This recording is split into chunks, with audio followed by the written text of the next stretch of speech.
maraming mata ang mabubusog at ahanga sa mga produktong proudly Pinoy.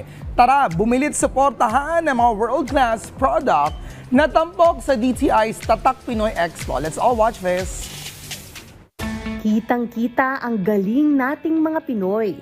Kitang-kita ang mas likhang Pinoy na pang world class.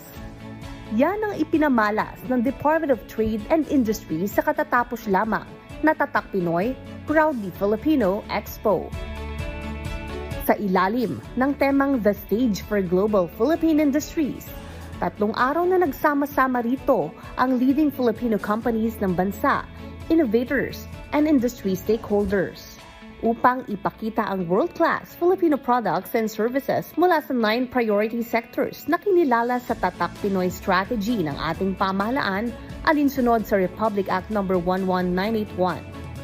Sobrang galing ng mga produkto natin. It shows in the numbers. No?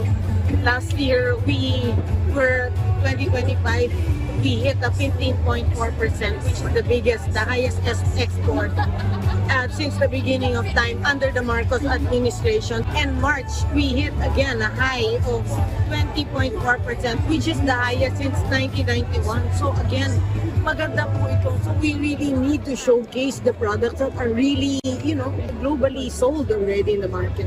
Sobrang ganda po ng mga produkto. Sobrang galing ng mga Pilipinos. Kasabay ng event ay inilunsad rin ang Tatak Pinoy Seal na simbolo ng high quality, innovative, and globally competitive Filipino products.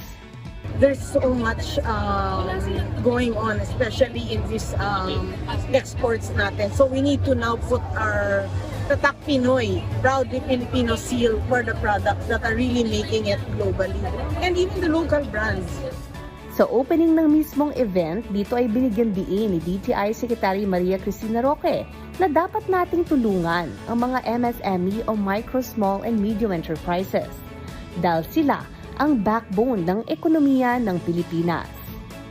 99.5% ng business establishments sa bansa ay MSME at binubuo rin nila ang 60% ng ating labor force.